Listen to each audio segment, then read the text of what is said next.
That's it. Shake it out, shake it out. Make a little sound that makes you feel good. I don't care what the sound is. Make it nice and loud. Good. There's a group called Heart Math. Anybody heard of Heart Math? They do some corporate training, a few of you. They did this interesting study. They were nominated for a Nobel Prize because they discovered something about how the heart and brain work together.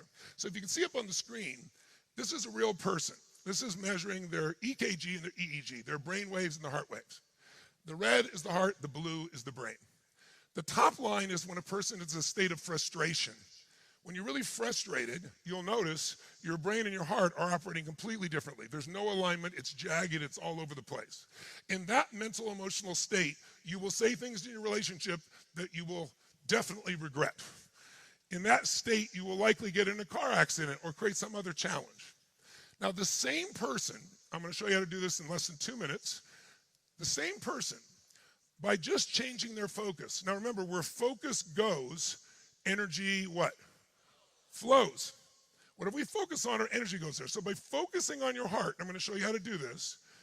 This is what happens within a few moments by focusing on your heart and remembering 3 things you're grateful for, but not remembering over there, like if you thought of a time you're on a roller coaster and you saw it mentally over there. I'm talking about imagining being in the front seat going over the edge. If you do that for 2 minutes, 3 areas, that's what happens. Now the heart and the brain work together. It's like, how many of you have ever been in what I call a stupid state, where something happened, you couldn't remember your own cell phone or your own email or how to spell a difficult word like the? Who's been in this place before? Make some noise if you have. Let me hear you out there, come on. How many of you have had the opposite state where you got in the flow, where things flowed perfectly, where at the end of this you're like, that was me, where you impressed yourself? Who's ever had this experience? Make some noise if you know what I'm talking about. Well, that's the flow state. So let me show you how to change it. Here, all we're gonna do is also show you how to solve a problem simultaneously. I got like 7 minutes to do this. Let's try this. I'd like you to think of a problem in your life. What I call it is, maybe not a problem, maybe it's unfinished business. Unfinished business, I mean, is something in your life that needs to be dealt with, but you've been putting it off because you got so many other stressful things to think about that too. It's too much right now, so you put it off. It could be something you have to deal with your kids. It could be something in a business. It might be something you got to fire. It might be something with your own body. How many got some area of your life that you try not to focus on right now because there's so much going on? Because if you do focus, it'll create some stress for you. Make some noise if you can think of something nice and loud. I'll come on, nice and loud if you got it there. Awesome. Now make sure you pick something that if you measured it 0 to 10, 10 is stressed out of your mind, 0 is not at all. Pick something that's at least a 7, 8, or a 9 if you focused on it and have stress. Because if you pick a 1 or 2 and we change it, you'll barely notice. But if you pick one that's pretty aggressive and we change it, you'll feel it. Who can, raise your hand if you can think of one right now, 7, 8, or 9 for you. Get your hand up so I can see who's got it, real quick if you would. Fantastic, fantastic. Okay, so here's what we're gonna do. I want you to forget about that now, shake your body out, shake it out. Close your eyes and put your hands on your heart. Physically touch your heart. And I'd like you to breathe deep into your heart with your eyes closed. You can open them if you want, but it's easier if you're closed. And as you're breathing deep in your heart, I want you to feel the blood and the oxygen flowing into your heart. As you're breathing deep into that heart, feel the strength of your heart. Feel the beauty of your heart. Feel the power of your heart. Think about the fact your heart beats 100,000 times a day, and you never even think it. It pushes blood through 60,000 miles of blood vessels. If you put all your blood vessels together in alignment, they go around the earth at the equator twice. Give thanks for this heart that's beating in your chest. It means life. How do we know when a baby's alive in the mother's womb? As soon as we have a heartbeat. And when that heart stops, life in this plane of existence ends. So breathe deep in your heart and pour a little gratitude or appreciation or love into your heart for a moment. What has your heart allowed you to feel or enjoy in this life? What has your heart guided you to do or give? And as you're breathing in your heart now, I'd like you to think of 3 different moments. We'll do them one at a time in your life that you could be deeply grateful for. It could be the birth of a child. It could be the moment you met someone you love. It could be meeting a friend. It could have been a great achievement in your life. A moment you can feel grateful for, a moment of grace, a blessed moment. And I can think of one right now, but one that you'd like to feel again. And then I'd ask you to step in your body and your mind as if you're back in that moment right now.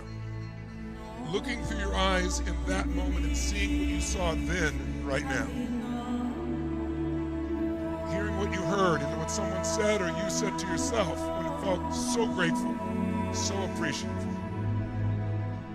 How are you breathing when you were filled with gratitude? See what you saw, hear what you heard, feel those feelings of gratitude in your body right now. The reason is the emotion of gratitude has a power.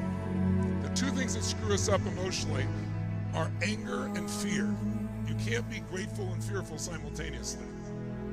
You can't be angry and grateful simultaneously. So give yourself that sense of gratitude. Breathe in your heart, see that moment, feel it, let it flood your body for a moment. You're doing great. Enjoy it. Now think of a second moment you could deeply feel grateful for if you want. It could be 20 years ago, 20 days ago, 2 minutes ago. It could be a long time ago, or it could be right now. Think of a moment you can feel deeply grateful for and give yourself the gift to step in your body back in that moment as if you're there. See what you saw. Hear what you heard. Feel what you felt. That's it. That's it. Let it flood through every cell, every nerve in your body, feeling such gratitude, such grace, such appreciation or love. Finally, think of a third moment now. A third moment you can feel so grateful for. It could have been years ago, it could be a little thing or a big thing. The third moment, step in your body and feel that now. That's it. That's it. Feel it. Breathe it. Experience it. Like every cell in your body is experiencing it once again. Now feel like all three of those moments are coming together. Breathe it, feel it, experience it. And then reach out with your eyes still closed with your right hand and find a moment in your life you were proud of yourself. Not ego proud. Ego proud's edging God out. Proud like you know you worked hard, you made something happen. Take a proud moment. It could be a little one. I was one of the 10 words of leaping in the first grade play. I worked with multiple presidents of the United States. They're all beautiful moments. What's a moment you're proud? Bring it in, and as it break that right hand and touch your heart and say yes as you do it. Yes. That's it. Yes. And feel that feeling inside. Then quickly grab another one, another moment in your life of achievement, moment you were really proud. Let's stack the good moments. Bring another one and say yes. That's it. Yes. Go find a great moment with family and friends. Bring it in and say yes. Find a moment of laughter where you laughed so hard you couldn't stop laughing, something so silly or stupid. A great moment and bring it in, yes. Bring in a moment that excited you in your life, an exciting moment, and say yes. Now just for a second, imagine the universe or God gave you a trailer of your future. Grab a moment in the future you're going to be proud and bring it into that heart. Feel it like it's happening and say yes. That's it. Find another moment in the future of achievement or pride and go yes. A great time with family, go yes. An exciting moment in your future, go yes. You have 10 seconds. Bring in as many as you can, as many as you want. Ones from the future, ones in the past, ones you've already experienced, ones you will experience. Bring it so it builds up an energy. That's it. Bring it up to an energy, to a peak. And at the peak of this, sound is what changes us. I'm going to ask you to take all those feelings and convert them into a sound. As loud as you can, enjoying it as if this is what your life is really like, because it is. Take them all. Feel them all. 1, 2, 3. Make the sound of what it feels like inside. Do it again, even louder. Go. One more time. Give it your all. Feel it all right now. Go. And bring it back into your heart, breathing and feeling it. And these are the real experiences of your life. It's not a fake pump up. These are things you've actually experienced. Most of what we want in the future, love, joy, feelings to be proud, excited, we already have them in the past. If we wake them up, we're not in scarcity, and then we can create new things without fear. Feel it. Now let's use it to finish in this last minute. I want you to think of that unfinished business, that stressful situation, but don't be stressed. Keep your hand on your heart for a moment. Keep breathing in your heart. Make that sound one more time, real fast. Make that sound as loud as you can. Go, make that sound. Now from your heart, finish this sentence. That old stressful situation, that old unfinished business, finish this sentence in your mind from your heart, not your head. All I need to remember about that, all I need to focus on, all I need to do is what? All I need to remember, all I need to focus on, all I need to do is what? And your heart has the answer. All I need to remember, all I need to focus on, all I need to do is what? Raise your right hand if you have an answer to that unfinished business. Raise your right hand nice and high if you would. Nice and high so we can see. That's it, if you got that answer. See, that stressful situation can be answered in the right state. That's all it really takes. So these 5 qualities, you'll see them in the President of the United States. You'll see them in the greatest athletes that will be on the stage here. Serena, my friend Serena Williams. You'll see them from JP Morgan. You'll see them everywhere. What are they? Energy. The President of the United States has it, and let's give it to him when he comes up here like he's never had before. Second, vision. A vision greater than the moment. Third, decisiveness. Fourth, massive action and the ability to create momentum. And 5, relentlessness. It's been great to be with you. Thank you for having me. God bless. There's my exit. Took it out. Thank you, guys.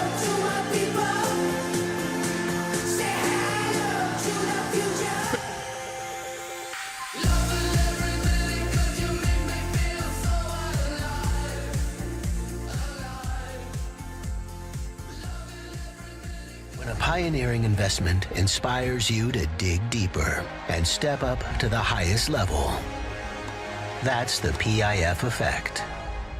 At the Adam Smith Center for Economic Freedom, you don't just learn, you achieve. Through our interdisciplinary Bachelor of Science in Business and Government Leadership, you'll gain perspective, innovate, and connect with real-world leaders. It starts with me. It starts with me. It starts with me. It starts with you. Leadership starts here.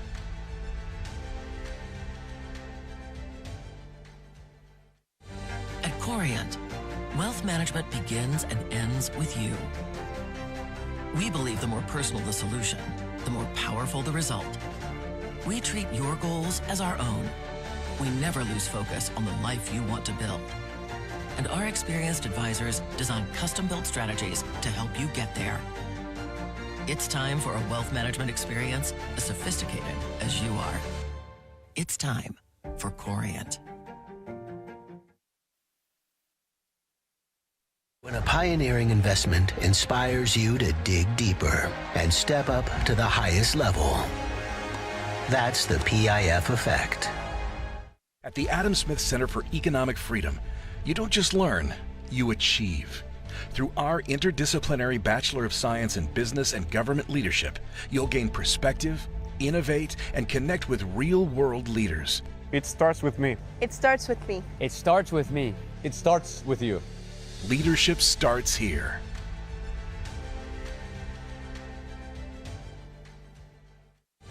At Corient, wealth management begins and ends with you. We believe the more personal the solution, the more powerful the result. We treat your goals as our own. We never lose focus on the life you want to build. And our experienced advisors design custom-built strategies to help you get there. It's time for a wealth management experience as sophisticated as you are. It's time for Corient.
did me wrong.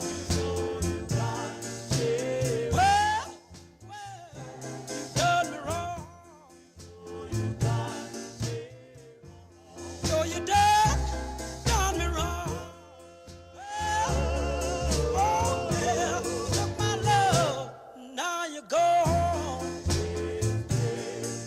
Please, please, please, please, please, please, please, please, please, please, honey, please, don't. Well, oh yeah, love, I love you so. I just wanna hear you say I, I, I, I, I,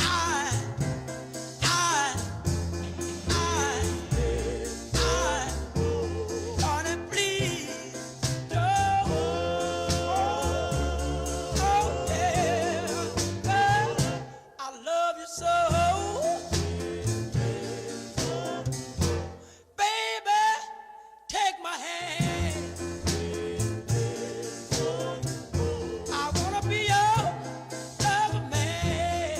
Oh yes, good God Almighty, honey, please, no. Well, oh yeah, girl, I love you so.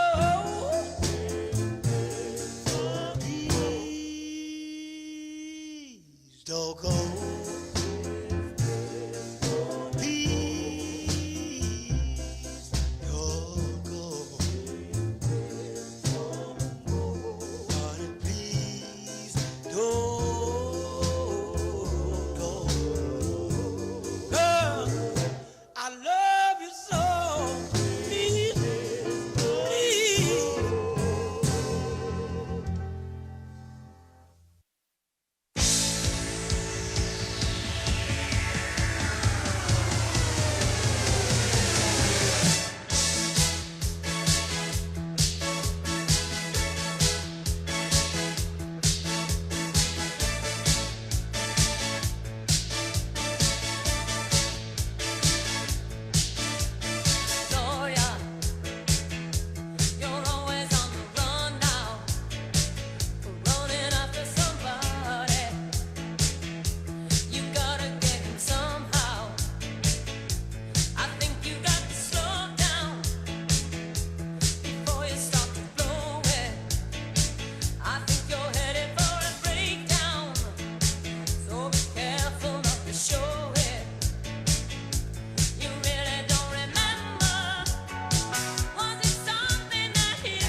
Ladies and gentlemen, please welcome the 45th and the 47th President of the United States, Donald J. Trump. And I'm proud to be an American, where at least I know I'm free. And I won't forget the men who died, who gave that right to me. And I gladly stand up next to you and defend her still today. 'Cause there ain't no doubt I love this land. God bless the USA.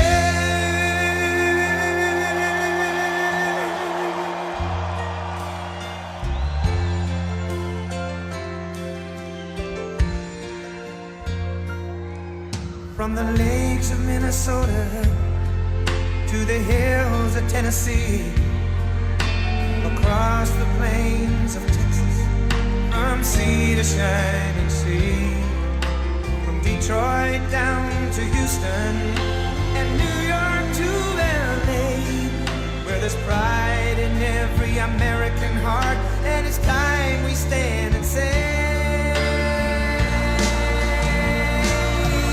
that I'm proud to be an American, where at least I know I'm free.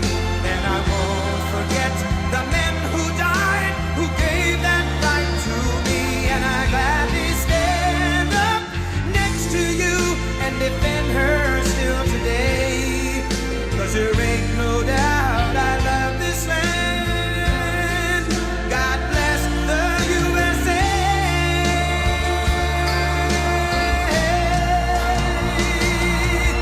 And I'm proud to be an American, where at least I know I'm free. And I won't forget the men who died, who gave that right to me. And I gladly stand up next to you and defend her still today. 'Cause there ain't no doubt I love this land. God bless the USA.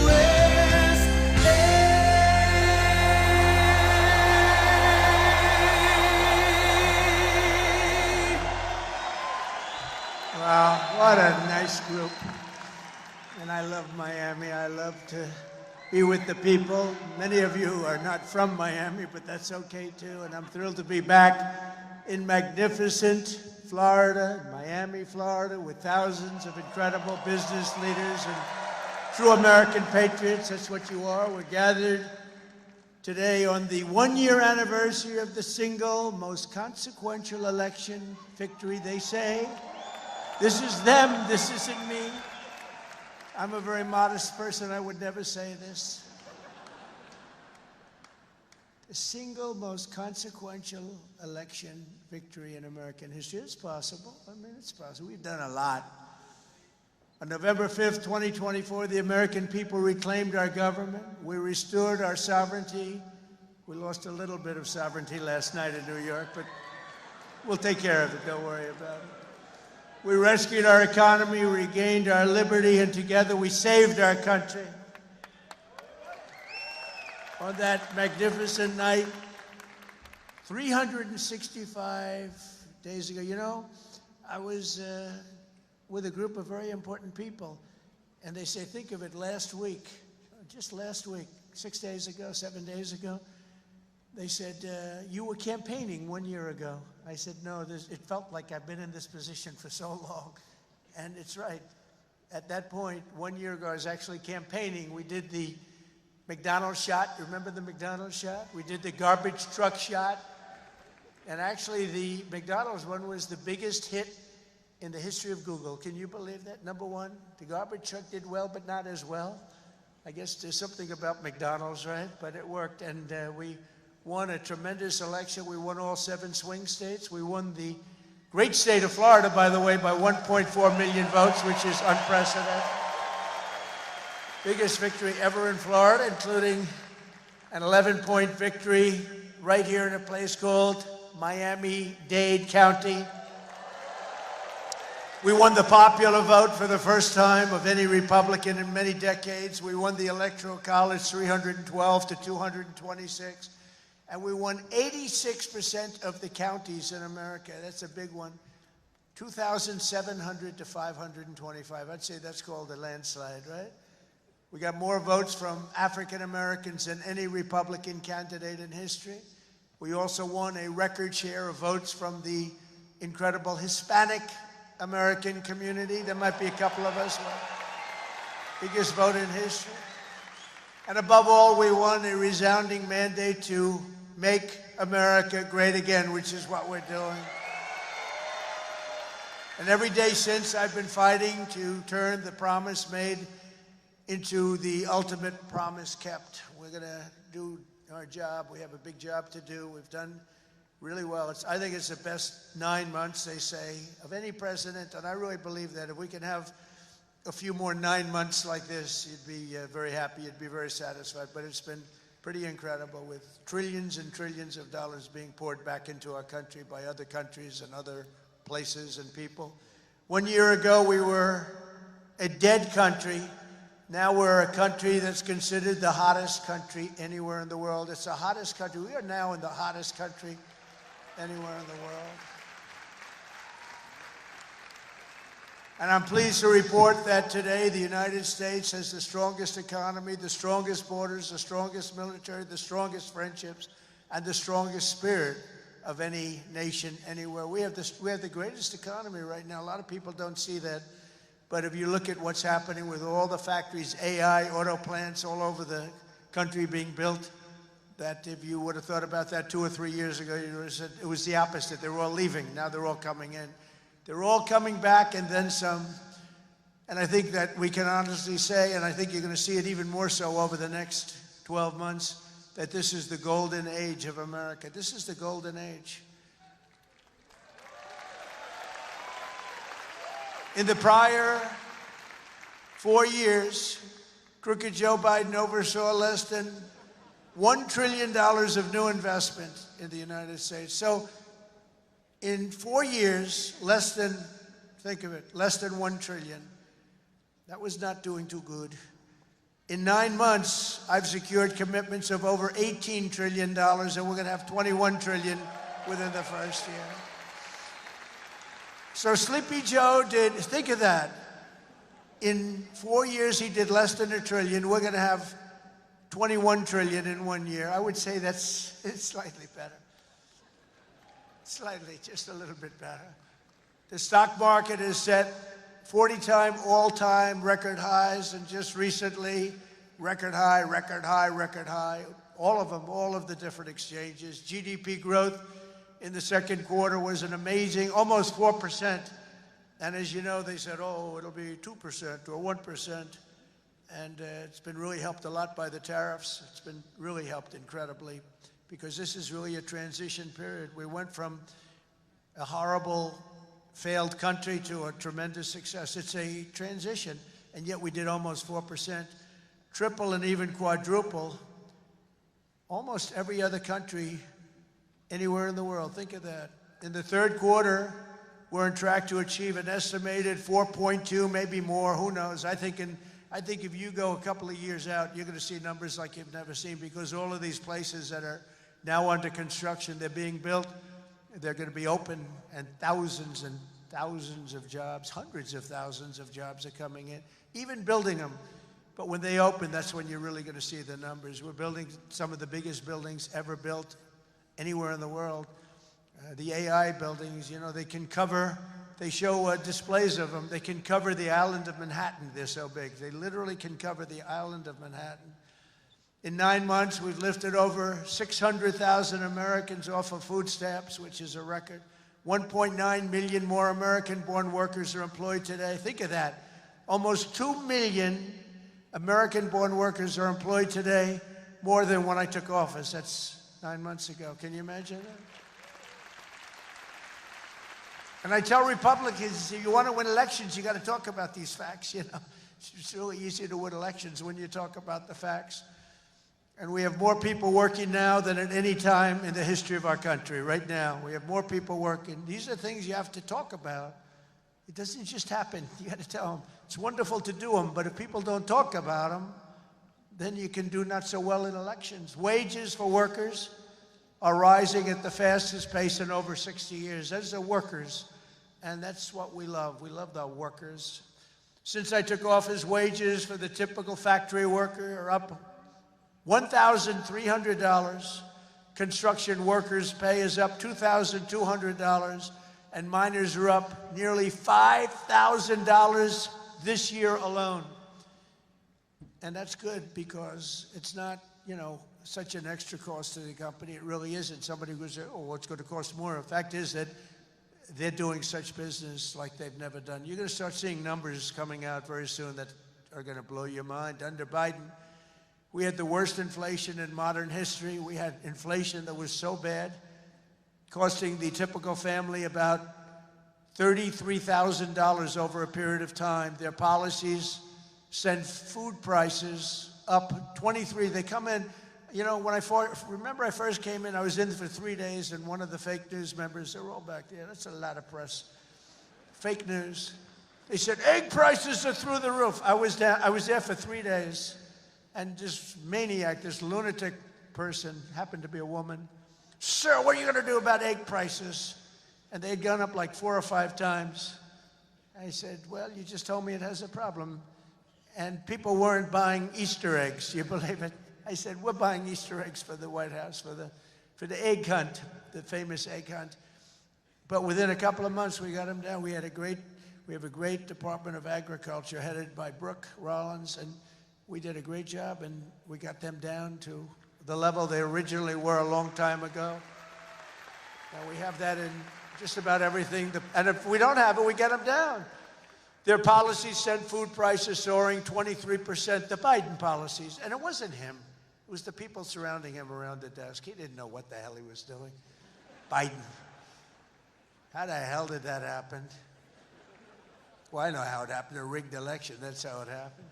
Think of the damage done. Although I must tell you, but this is a much more powerful term. I mean, this is a much better term. In one way, it's bad to see how bad people... You're going to see the same thing in New York, by the way. You watch what happens in New York. Terrible. But you're going to see that same thing. And I hope it doesn't happen, but you're going to see it. Gas prices are surging to $5 a gallon, and even higher, and mortgage rates skyrocketed by 152%. But under the Trump administration, all of that is changing. Prices are coming down very fast, and we're bringing them back to the beautiful part where you can have, and you can truly say, we're talking about the American dream again. You didn't used to hear that term. You heard it during my 4 years, and then it disappeared. Now you're hearing it again more than ever. Because we had the most successful economy in the history of our country during my first 4 years. We rebuilt the economy, cut the biggest tax cut in history. We had the biggest tax cut in history, the biggest regulation cut in history. That's why we had the great economy. And now, the only difference is we're doing better this time. Actually, we're going to have a bigger, better, stronger economy than the first 4 years. And that was the most successful economy in history. Gasoline prices have plummeted to the lowest in 2 decades, and we're going to soon see $2 gasoline. Think of that, $2 a gallon. It was up to $4.50, $5. And you know, when you get gasoline and you get oil and gas down, it's so big, it's so massive, the importance of it, that everything else starts to follow. And that's what's happening. Grocery prices are way down, and Walmart just announced that the cost of their standard Thanksgiving meal, this is the greatest. They're greatest, they're wonderful.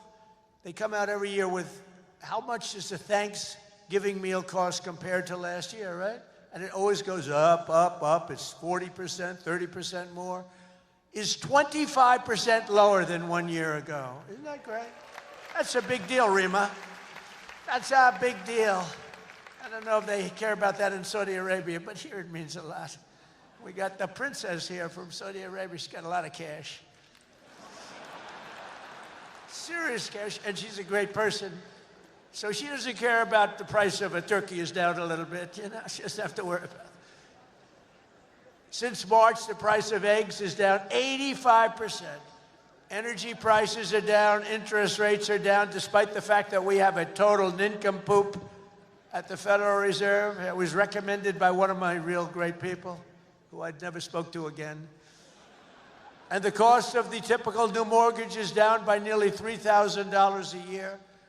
Day by day, we're making America affordable again. It's going to be affordable again at a really record pace. And, you know, other people are going to take credit. All the mayors and all the governors, they're going to say what a great job. They didn't do a damn thing. Yet as we speak, the Democrats in Congress are trying to put all of this progress at risk and drag us back to the Biden policies of soaring prices, crushing energy costs, massive spending, open borders, let the world come into our country from prisons and from mental institutions, let them pour in, and rampant inflation. That's what Biden gave us, all of those things. With the reckless Democrat shutdown, virtually every Democrat in Congress has voted to hold the American people hostage in an effort to extort hundreds of billions of dollars in new spending. They're demanding free health care for illegal aliens that just came into our country from prisons and from mental institutions, and drug dealers and drug addicts, and they want to give them $1.5 trillion in giveaways that would turbocharge rapid inflation again, as they did the first time. You remember that just a couple of years ago, 4 disastrous years we just had. They were the worst years. Meanwhile, the radical left Democrats are causing millions of Americans who depend on food stamps to go without benefits. They're forcing federal workers to go without paychecks, and they're stranding thousands of travelers at the airports. And you understand it, and they understand it. All because they want to return to the failed Biden policies that created, and also Obama policies. I watched him the other day up talking, well, Donald Trump is a mean person. I'm not a mean person. I just want to have a country that's great again. Is that okay? I'm not a mean person. He's a mean person. He's a divider. He's a divider. Obama, Barack Hussein Obama. And by the way, ask him how he's doing on his museum library. He's got hundreds of millions of dollars of cost overruns. It's come to a dead halt. He built it in not a particularly good location. He's not into real estate, you know. He doesn't know about location. He doesn't know about location. But he built it in a location that's not going to be too good. But the thing has come to a dead halt. It's way over budget. It's sort of like Gavin Newsom in California. He's got a train that was supposed to go from San Francisco to Los Angeles, which is a stupid idea because an airplane is faster. I don't care how fast it goes. And they had plenty of airplanes. San Francisco, inside San Francisco to inside right there, L.A. And what they did is they said, oh man, this has been going on for years. It's billions and billions of dollars over budget. So what they decided to do is cut it so that it doesn't go into San Francisco and into L.A. It goes way short of both. And then they cut it again and again and again. Pretty soon they're going to have like 2 miles of track. Billions and billions of dollars. Totally incompetent. The biggest cost overrun proportionately that I've ever seen. Many, many, many times more. And it's no longer the same. It was supposed to go into the city. Now it's way short, many miles short of the city. So they're going to drop you off and you can walk the rest of the way. That train is going to haunt him. You watch, because he doesn't have what it takes. I tell you that. Slimy guy. He's a slimy one. Maybe that should be his nickname. Slimy Newsom, right? But he doesn't have it. But you look at that train, it's going to cost him. Republicans have voted 14 times to fund the government. And it's time for Chuck Schumer, crying Chuck. Remember he started crying at the airplanes? They were the worst forced tears. I've known him all his life. He's never cried. But he broke down in tears. He was so devastated. He didn't know why he was crying, but he just thought it was good to do. His people told him this was a good time to cry. Crying Chuck. But it's time for Chuck Schumer and the radical Democrat Congress to stop playing games with the people's lives and to pass a clean funding bill that they've done 30 times before. And to reopen government immediately. Just reopen it. They don't like it to be reopened because we're setting records. They think actually, I don't think anything's going to hurt. We are so strong now that I'm not sure that anything's going to hurt. But it would be good to open it up. take care of the people with jobs that aren't going to get paid and aren't getting paid. And no matter what, we will not let them impose their inflation-causing extremism on the American people. We're not going to pay $1.5 billion for people that came into our country illegally, okay? If you don't mind. That's what they did last time. Remember the Inflation Reduction Act? The greatest scam, one of the greatest scams. I would say some of their environmental scams were even bigger, but one of the greatest scams ever, Inflation Reduction Act, and then they admitted it had nothing to do with inflation reduction, remember? But it did actually caused massive inflation. It actually caused massive inflation. But we don't use auto pens in the Trump administration to sign things. We don't believe in that. You know, I get these guys come in with these big, beautiful documents, gorgeous, beautiful, must cost a fortune, I should check the price. But, you know, a general is being made or something, you know, some big post. And they say, sir, would you sign this, please? It's going to be a 4-star general, or it's going to be a big cabinet position, or it's going to be something with medical or whatever. I take my pen and I sign it. In his case, they walk it into a room and they give it to somebody who's no idea who Biden is. But Biden doesn't have any idea who he is either. And they have a machine sign it, the auto pen. And all of the pardons, he gave thousands of pardons to people. He had no idea about it. He didn't know about it. And therefore, all those pardons are void. You know, you have to have, it's a very complicated thing if you're going to use the machine. You have to do it properly. And he didn't have any idea what was happening. And this is what we had as a president. We don't want that. You have the opposite right now. I don't want to be braggadocious, but you have the exact, I know exactly what's happened. If you want to see what congressional Democrats wish to do to America, just look at the result of yesterday's election in New York, where their party installed a communist as the mayor of the largest city in the nation.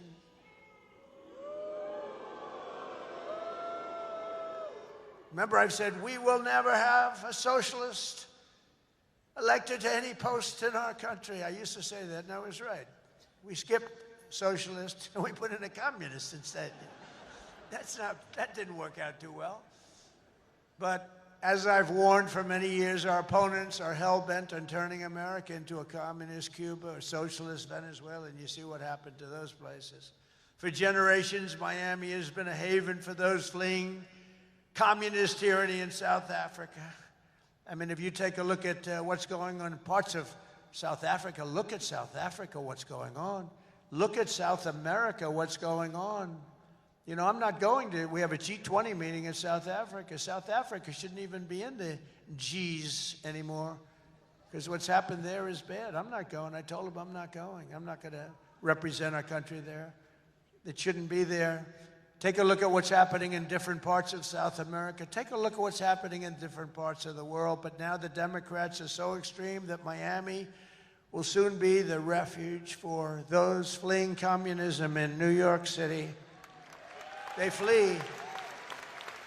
They flee. Where do you live? New York City, but I'm trying to leave because I don't want to live in a communist regime.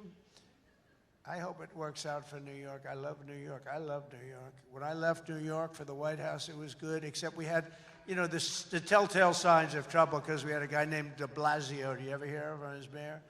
He goes down as probably the worst mayor in history. Then he went to Harvard to teach government. Do you believe it?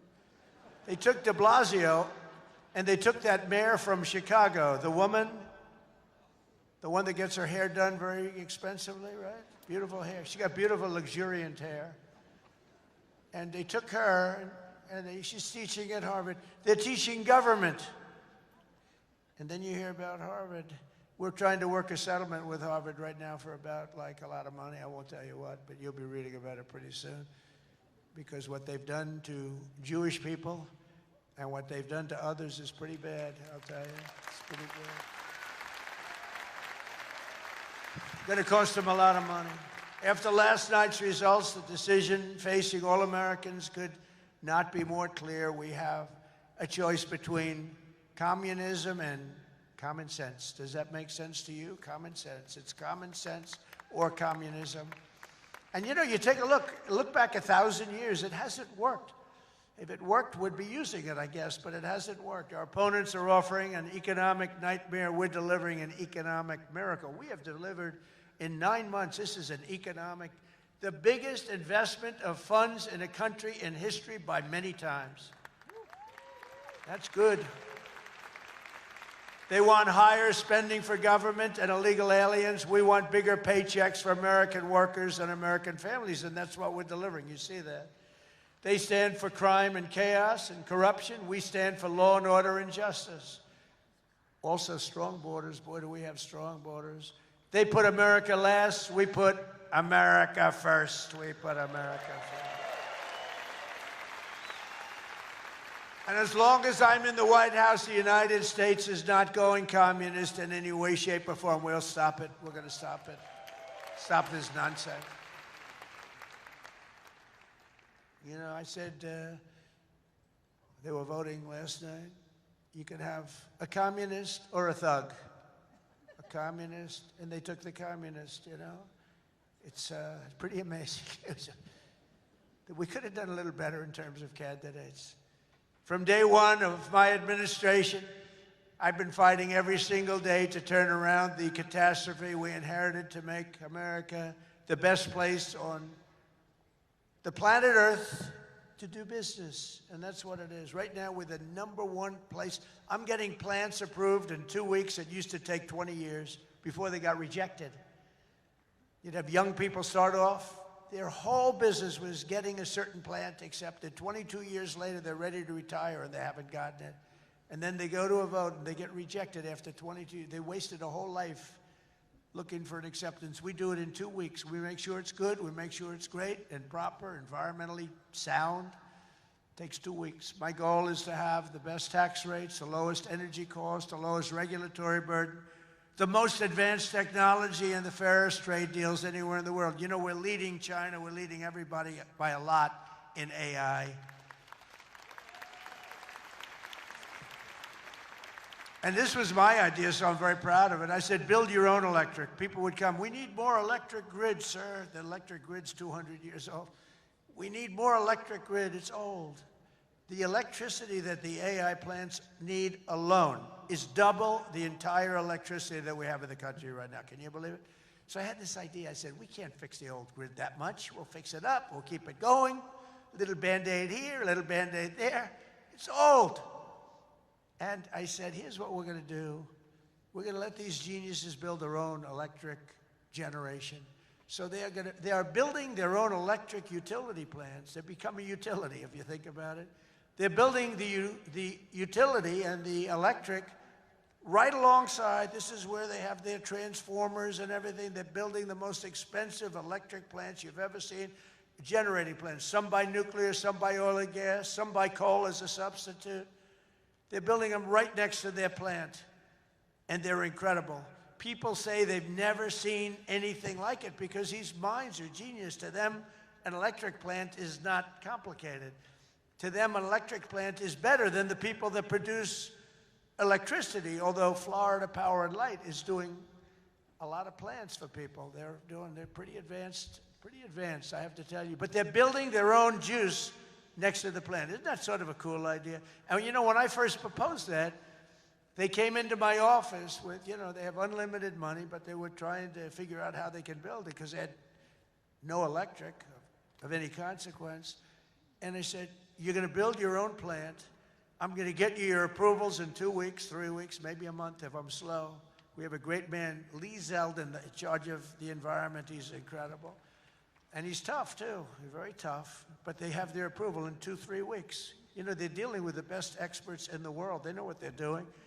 It's amazing when you see some of the stuff come in, designed by guys with 190 IQs, and then you have an inspector who's not quite as smart as that, inspecting it to see whether or not it's okay. And he has no idea what he's looking at. No idea. But I said, you're designing your own electric plant. And they didn't believe it. They come in 2 weeks later, they said, the biggest problem is electric. I said, you can design your own plant. And we're going to have your approvals within 2 to 4 weeks. And they said, he's really serious about it. They thought I was kidding. It was so good They couldn't believe it. They'd leave and they couldn't believe it. It took me 2 or 3 times to say it. Yeah, they're designing their own electric plants, and it's unbelievable. And then they're going to sell their excess electricity back into the grid. So we benefit in that way too. In July, I proudly signed into law the largest tax cuts in American history. Now, that's the second time. I did it the first time, but these are even larger, the great, big, beautiful bill. And that includes no tax on tips, no tax on overtime, no tax on Social Security for our great seniors, no tax on Social Security. I wonder which is the most popular of the no tax on tips. You know, I was in Nevada, in my building in Las Vegas, and I had this beautiful young waitress come up to me. I never talk about beauty anymore because politically, if you mention somebody's beautiful, that's the end of your political career. So I don't mention that she was beautiful, but she was beautiful. And she came up and I said, "How you doing?" "Oh, sir, I'm not doing well. The government is horrible on tips." I said, "Really? How do they tax? They tax tips? They tax us and they go after us. I've never seen anything like it. It's made my life miserable." "Sir, there should be no tax on tips." She said to me, "No tax on tips." I said, "Say it again." She said, "Sir, there should be no tax on tips." So we had a lot of the fake news waiting for me outside of the restaurant. So I went out and I said, "Ladies and gentlemen, I have an announcement to make. There will be no tax on tips." That's how it all started. And I won Nevada.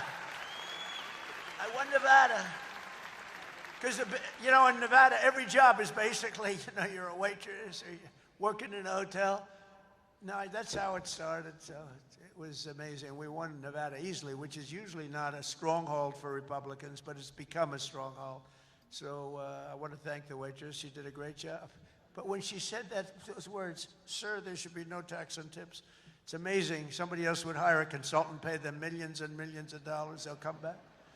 And they'll say, "Sir, I think you should absolutely tax tips." And you'll lose the election. But we also have 100% expensing for all new factories, plants, and equipment so your businesses can write it off all in 1 year. And that's a lot of jobs you're doing and producing. That was, to me, the biggest thing in the first bill. But this is even better because this goes for a 10-year period.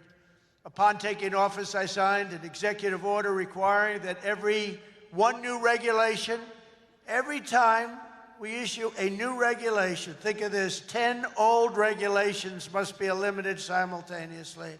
So if we give you one, you get rid of 10. And so far, for 9 months, we're exceeding that. And it's 30 to 1. For every new one we give, they're getting rid of 30 old, broken down regulations. And we've slashed nearly $1 trillion worth of regulatory burdens. We have regulations that are so old and nobody uses them, but they stymied a lot of production, a lot of jobs. And I did it the first time, and we had the largest regulation cuts in history, and now we're exceeding it this time. So it's big. It's one of the reasons we did so well then, and I think it's one of the reasons we're doing so well now. Again, we have to talk about it, because if we don't talk about it, nobody else, the fake news, is not going to talk about it. And we have streamlined permitting for the new energy and mining projects. What used to take decades now takes 28 days. And on day one, I signed an executive order to unleash American energy and officially terminate the Green New Scam. Has anyone ever heard of the Green New Scam? Remember the old thing, global warming, and then it would be too cool? And then they said global cool. They didn't know what the hell to say. So they came up with the greatest, climate change. No matter what, if it goes up, if it goes down, climate change. They're very, very smart people, but not smart for us. They're smart for them. But my policy was very simple. Drill, baby, drill. We're drilling like crazy right now. And to curb inflation, we've slashed the size of government for the first time in years, and we're waging total war on waste, fraud, and abuse like we've never done before. Since January, 100,000 bureaucrats have left the federal payroll. Government spending is down 2.5% this quarter compared to 1 year ago. Think of that. And in stark contrast to last administration, 100% of all new jobs created in America under my administration have been created in the private sector. 100% of the jobs have come from the private sector. Otherwise, you don't have a country. I mean, I love government workers, but if you have all government workers, you don't have a country, do you? At the same time, my tariffs are bringing in hundreds of billions of dollars and are helping slash the deficit this year by more than 50%. Did you see the numbers? We're going to be down 50%, anywhere from 25 to 50, but closer to 50%. Who would think that one? Those are big numbers. Now, take that out 2 or 3 years. To embrace a vital industry here in Miami, I've also signed historic executive orders to end the federal government's war on crypto. Crypto was under siege. It's not under siege anymore because it's a big industry. It's a big industry, and I have a lot of people that are great people, great business people. They're in other businesses, but they're in crypto too. And it takes a lot of the pressure off the dollar. It does a lot of good things, but we're into it. Biden was vicious on crypto. They were going after these crypto guys. It was terrible. They were under indictment, but I got indicted too. I made a phone call. Congratulations on your victory. He made a phone call. Let's indict him. These people are the worst. Then they say, he's gone after Comey. They indicted me. They impeached me. They did everything. It's unbelievable. Who the hell else could have taken that? Do you guys know anybody else that could have taken it? I don't think so. A lot of people say, you're the only one could have taken that. I don't know if that's true, but there aren't too many. We're making the United States the Bitcoin superpower, the crypto capital of the world, and the undisputed leader in artificial intelligence. We're leading China by a lot. And don't forget, if we don't do the crypto properly, China wants to do it. They're starting it, but they want to do it. Other countries want to do it. If we don't do it, it's a big industry. We're honored to be joined today by a man who has been a true champion for many of these bold policies. He really has. He's been a great guy. He was a little late in his endorsement of me, I'll be honest with you. Endorsed me. You know, these guys that endorsed me after I won, I don't know. Sir, I'd like to endorse you. No, I won the election. Nah, he is a good man, actually. I've known him a long time. He's helped turn the area into one of the hottest markets in the country and one of the greatest cities in the world. Miami Mayor Francis Suarez. Please, Francis, come up.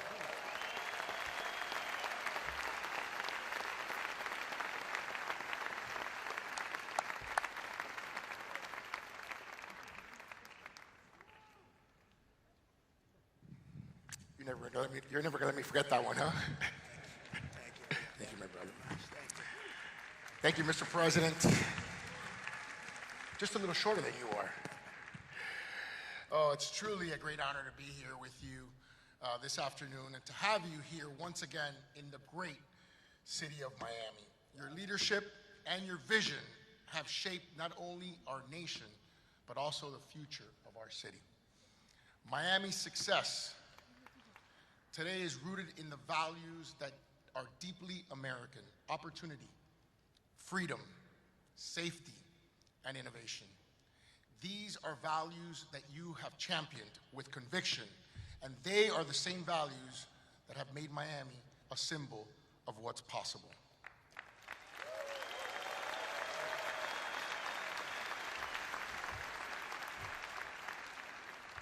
When people believe in the promise of America, Mr. President, I want to personally thank you for your continued support of our vision for this city. It was an honor to stand beside you in the Oval Office when you announced the next year's G20 right here in the city of Miami.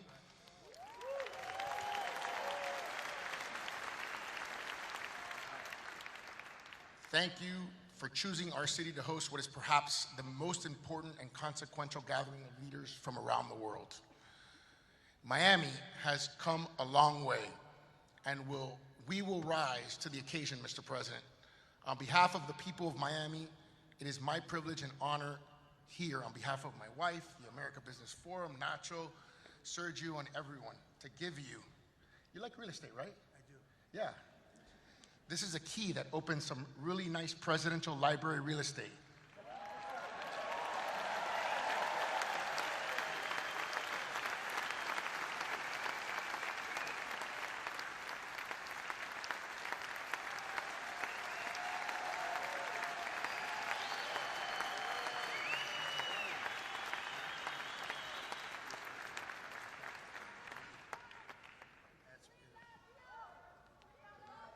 Thank you.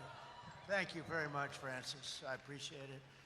And you know, he's really a special guy. I'm going to take this, I'm going to put it in the White House, and then I'm going to move it to Doral in about 3.5 years. We put it right in Doral, right? In the lobby of Doral. A lot of people from Doral.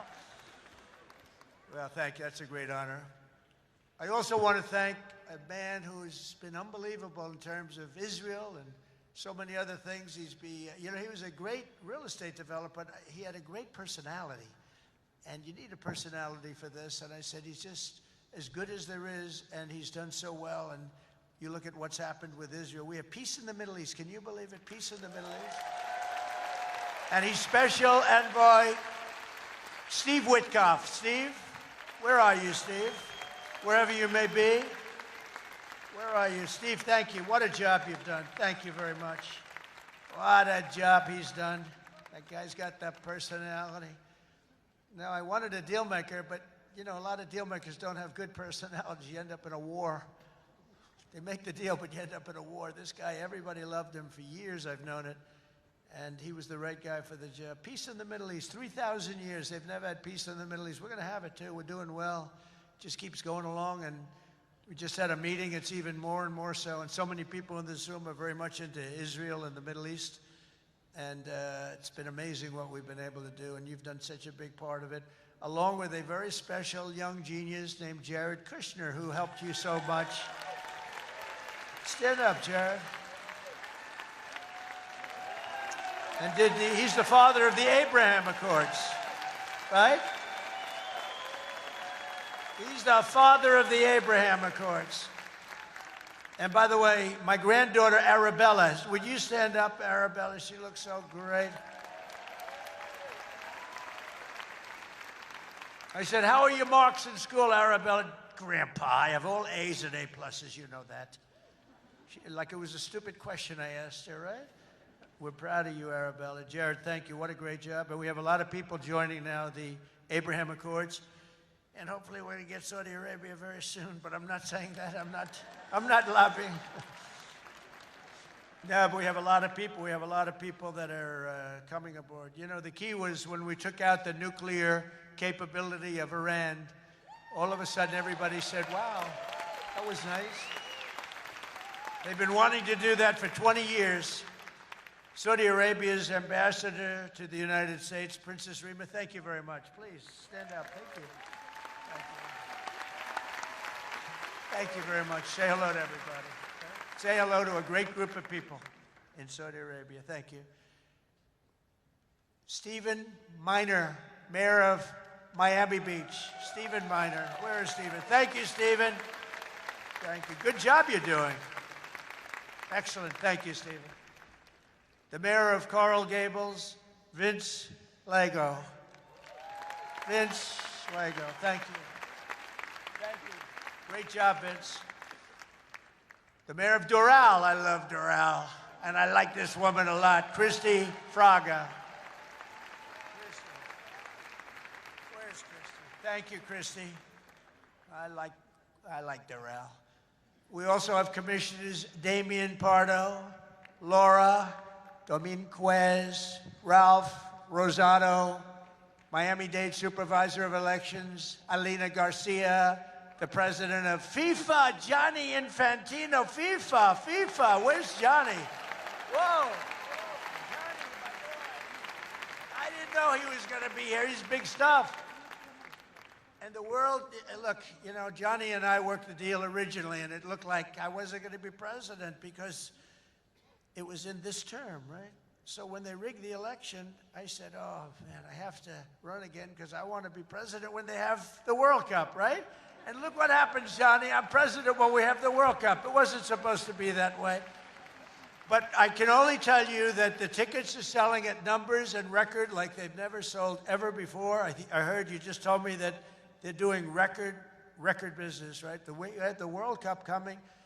Think of it, we have the World Cup coming, we have 250 coming, and we have the Olympics. 250 is 250 years of age. And we have UFC at the White House, by the way, on June 14th. That's going to be at the White House. That's going to be a tough ticket. That's UFC. But we have, think of it. Johnny is there with FIFA, and we have the Olympics. We have it all coming. It's all this thing. I'm glad I'm sort of happy the way things worked out, you know? It's turned out to be as good as it could be. I think we've made more progress than we ever could have made in the second term. I think this is really more progress being made. We also have Formula One CEO Stefano Domenicali, and where's Stefano? Very good. That's big stuff. We have a lot of big people here today. We also have a gentleman who called my election successfully. He said, and Donald Trump will be the next president of the United States. Got a great voice. Brett Baer. Where's Brett Baer? Brett Baer. Where is he? And his son is with him, Paul. Paul's a very good golfer, so is Brett. Thank you, Brett. He's doing an interview with me right after the... Oh, is that Paul? Stand up, Paul. Paul, did we take your father easily in golf? Tell me, huh? That was easy, right? Get ready. We'll do it again. Thank you very much, Paul. You look great. Also, I want to thank your two great senators, Ashley Moody and Rick Scott. And, you know, I just left them. Believe it or not, I had a meeting with all the senators this morning. I gave them my vision because, frankly, it's always nice to have good vision. And they are two terrific senators, and they're in Washington working hard, and they were going to come. And I said, do me a favor, stay back and work on the things you're working on. They're working on really things. And Ashley is in the election. Rick just won his election. They're two great senators that you have right here in Florida. So that's really good. And they're working to make America great again. So I said, stay back in Washington. Together with many of the people here today, we've achieved more in 9 months than most administrations achieve in 8 years. It's true.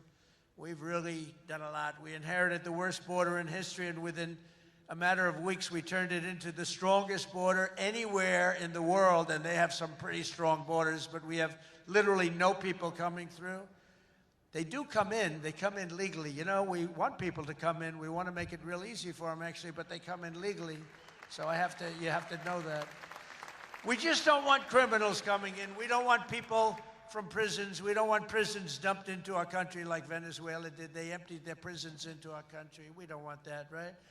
For months in a row, 0 illegal aliens have been admitted into the United States. 0. They actually announced it. This is an official 0. Remember when Biden said, I have no control over the border? Millions of people pouring through, not people that you could look at them, not that we discriminate. You could look at them and say, these are not going to be perfect for our country. They were rough people that they let in. They had 11,888 murderers, 50% of which murdered more than one people. We don't want them. We're getting a lot of them out. Hopefully we're going to soon have all of them the hell out of here. Either out of here or we have to put them in jail because they're so dangerous. Some are so dangerous we don't want to bring them out. We'll just make sure they never come back in. But this is what they were putting in our country, and it's a disgrace. On day one, I signed an executive order to designate the drug cartels as foreign terrorist organizations. We had a big, strong, positive number come out just recently. The drugs coming into our country are way down. I'll tell you where they're really way down is drugs coming in through water. People are saying, no thanks. I don't think I want to ride in that boat today, please. We want you to take these drugs into the United States. You know what? I think I'll take a pass, sir. The drugs coming in by border are not much. Every boat that we hit kills, think of this, if it gets through, kills 25,000 Americans plus, but 25,000 Americans. Every time we hit a boat, we save 25,000 lives. Got to look at it that way. And we're arresting and removing thousands and thousands of dangerous gang members, MS-13, Tren de Aragua, all these gang members are being thrown the hell out of our country. And if you look at Washington, D.C., it's now a safe community. We're in Memphis now, and within 2 weeks, all of a sudden, it's like a safe community. It's really made unbelievable progress. And we're blowing up cartel terrorists. We're blowing them up linked to the Maduro regime in Venezuela and others. Look, it's not just Venezuela. But a lot of things are coming in. Look, Venezuela emptied their prisons into our country. Nobody wants that. They emptied their prisons into our country. We're liberating our cities from the scourge of violent crime, making our country safe and beautiful again. We're starting in our capital, Washington, D.C., which right now you can walk through the middle of Washington. You have no problem. 6 months ago, that wasn't the case. 1 year ago, it was a disaster. But law enforcement, our military has done an incredible job, actually. It's a safe, very, very safe city again. And it's been beautified. We're putting new medians in. We're covering the roads with nice, clean, beautiful asphalt. We're redoing the grass in the parks. It's really becoming beautiful again, and it's safe. We don't get calls that, think of it, call to the parents, your son, sir, has been killed. He came to see the Lincoln Memorial, and he's dead. No, that's not happening anymore. We run it tough. We run it very tough. Sometimes you have to be a little tough to get rid of. These are thugs. These are bad people. We're bringing them the hell out of our country where they came from. We renamed the Department of Defense to the Department of War. And well, if you think about it, after the Second World War, they changed it to defense, right? So we won the First World War. We won the Second World War. We won everything in between and everything before. Never lost a war. We still don't lose wars. Sometimes we don't fight to win. You know, we'll stay around the country for 15 years, just bomb the hell out of everybody, make everybody miserable. Nobody knows why we're there, you know, the wars that never end. But we made it clear that the days of political correctness in our military, they're over. We don't want to get into wars. I rebuilt the military. We have the strongest military by far in the world. We make the best equipment, the best missiles, the best rockets, the best everything. We redid our nuclear. We're the #1 nuclear power, which I hate to admit because it's so horrible. It's such a horrible situation if it ever has to be used. Russia's second. China's a distant third, but they'll catch us within 4 or 5 years. They want to catch us, and they'll be able to catch us. And we're maybe working on a plan to denuclearize the three of us, so we'll see if that works. But we have the strongest military anywhere in the world by far. We're investing $1 trillion in the United States Armed Forces this year. It's the biggest amount we've ever invested, and the spirit of service members is soaring like never before. We used to have recruiting shortages a year ago. You remember, you couldn't get people to join our military all around the world. You couldn't get them to rejoin. You just couldn't, no matter what you do. That we were way short. Now you can't get into our military. The waiting list, you have waiting lists to get into our military because we have spirit in our country. And all around the world, America is making peace, and we're really making peace through strength because they know they're not going to mess around with us. Nobody's going to mess around with us. You saw what happened. We made a deal with China last week, and we made a deal with Japan last week. We made a deal with Malaysia. They helped us so much. All great economic deals, all great. Great for everybody. In 8 months, I ended 8 wars, including Kosovo and Serbia. The Congo and Rwanda, that was going on for a long time. Pakistan and India. You know, I was in the midst of a trade deal with both of them. And then I read on the front page of a certain newspaper, I said, I don't know, mention the newspaper because it's usually fake news. But I heard they're going to war. 7 planes were shot down. An 8th was really badly wounded. But 8 planes were shot down, essentially. And I said, this is war. And they were going at it. And they're 2 nuclear nations. I said, I'm not going to make any trade deals with you guys unless you agree to peace. No way, this has nothing to do. I said, it has everything to do. Your nuclear powers. I'm not trading with you. We're not making any deals with you if you're at war with each other. A day later, I get a call. We made peace. They stopped. I said, thank you, let's trade. Isn't that great? Tariffs did that. You know what? Tariffs. Without tariffs, that would have never happened. Israel and Iran, Egypt and Ethiopia, Armenia and Azerbaijan, and Cambodia and Thailand. All of them were in war, starting war. Some of the wars were 32 years old. One was 38 years old. Amazing. They tried to, President Putin, I spoke to him 2 weeks ago, and he said, on the one, He said, we've been trying to settle that war for 10 years. We weren't able to do it. You got to settle. I got some of these things settled in an hour. No help from the United Nations at all. The only thing I got from them was a blank teleprompter. Remember I went up there, Princess? Ladies and gentlemen, on behalf of the United States of America, President Donald J. Trump, I'm looking at the teleprompters, and I have all my friends, including your family, sitting out there, 158 leaders, some in beautiful silk white robes, others in bad shirts, bad ties, and some in beautiful shirts and ties. But they're all the leaders, 158 leaders. And they're saying, President, and I'm walking up to the President Donald J. Trump, and I'm looking at the teleprompter, stone cold blank. They did it on purpose. And I think I gave my best speech. That's what I was told.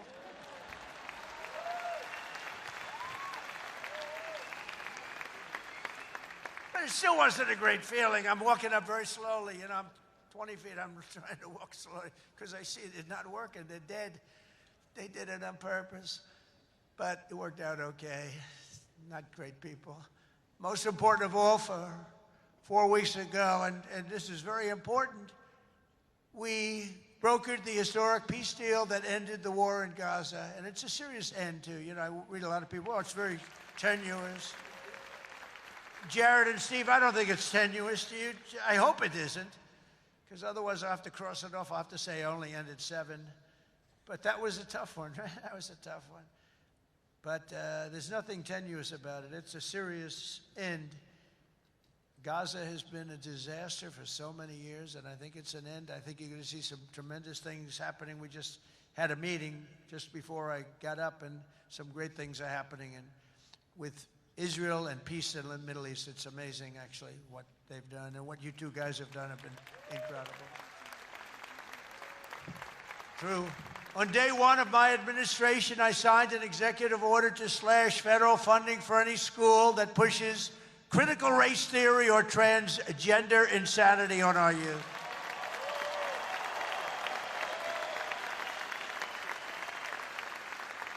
And we completely banned the chemical and surgical mutilation of our children. Think of that.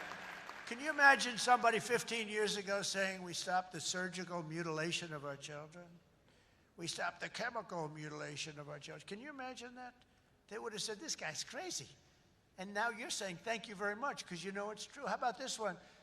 We got men out of women's sports. It's over. It's over. Men out of women's sports. They had a race here, the long distance, I don't know what the hell, a race, one of these all-day races. They had the top women, the top men. The man won by 5 hours and 18 seconds, okay? What the hell? How about the weightlifting? 218 pounds by women. That's a lot to lift over your head, Rima. I don't know if you might be able to do it. 218 pounds or whatever was the record. A man beat the record by 100 pounds. It stood for like 17 years or something.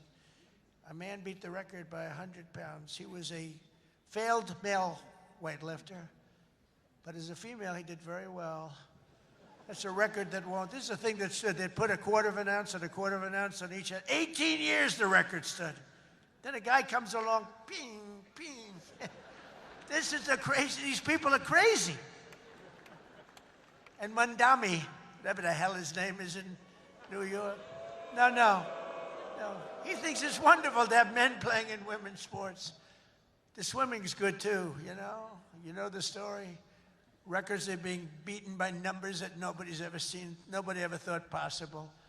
But a lot of those records are being changed back to where they should be, and I made it the official policy of the United States government that there are only 2 genders, male and female.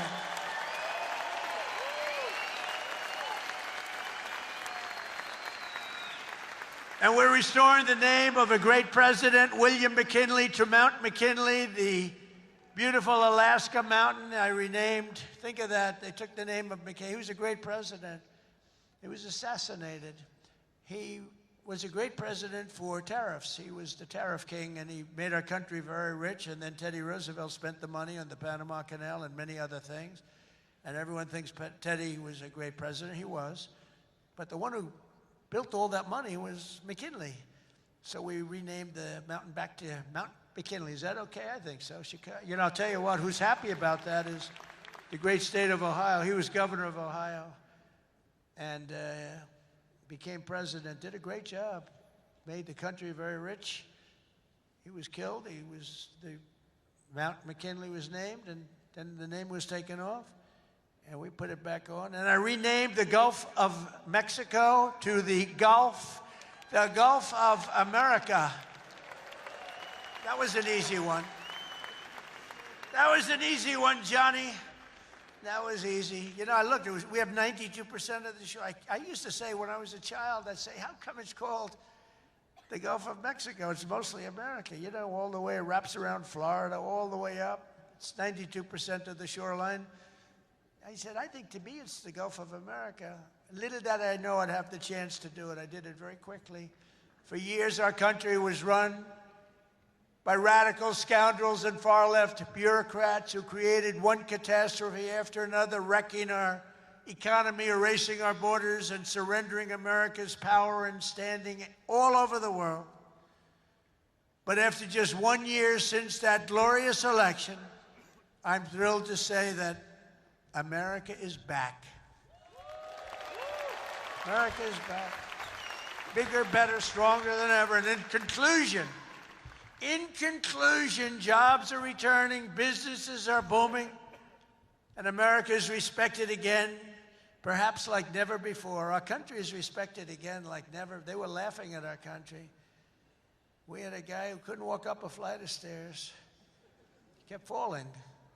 It's very embarrassing. You know, at Air Force One, I go, sir, would you like the short stairs or the long? I say, give me the long every single time, please.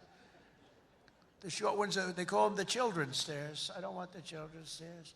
Doesn't look so good coming out of the children's stairs. Now, if the weather's bad, it's okay, right? If you don't mind. But the communists, Marxists, socialists, and globalists had their chance, and they delivered nothing but disaster. And now let's see how a communist does in New York. We're going to see how that works out. And we'll help them. We'll help them. We want New York to be successful. We'll help them a little bit, maybe.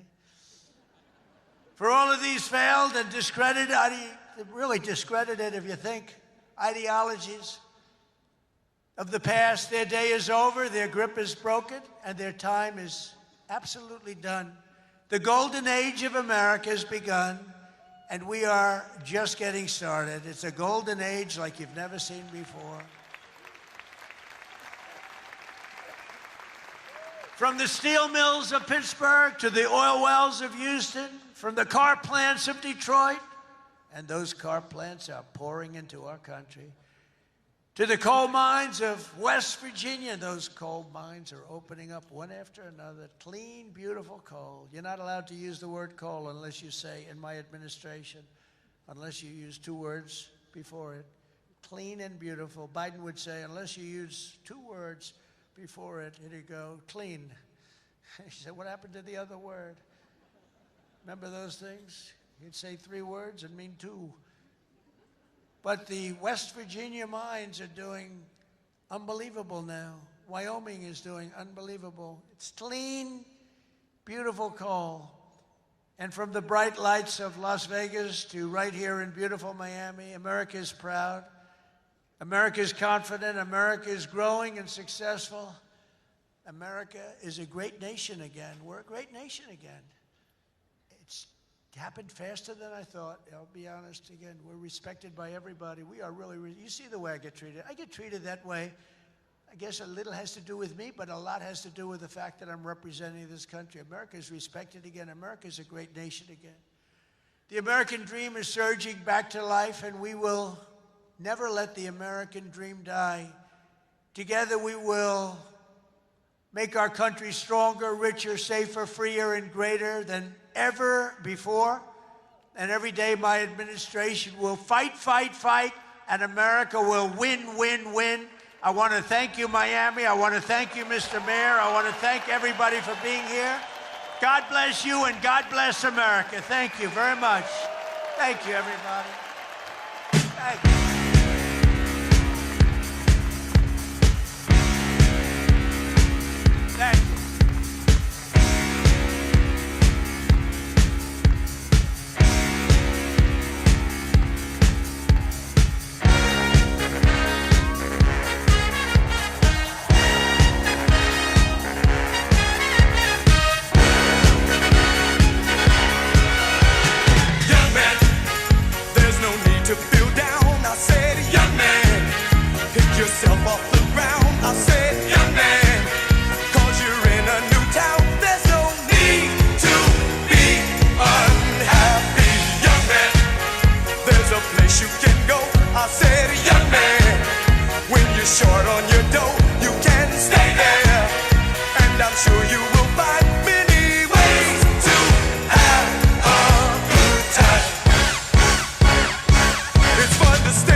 There are moments when opportunity comes knocking, and you have the chance to say yes. When things that previously seemed impossible are now within reach. As a dedicated financial partner, we help you accomplish your largest business goals and realize your most cherished personal dreams, bringing your possibilities a little closer. City National Bank. Say yes to possibility. When a pioneering investment inspires you to dig deeper and step up to the highest level, that's the PIF effect.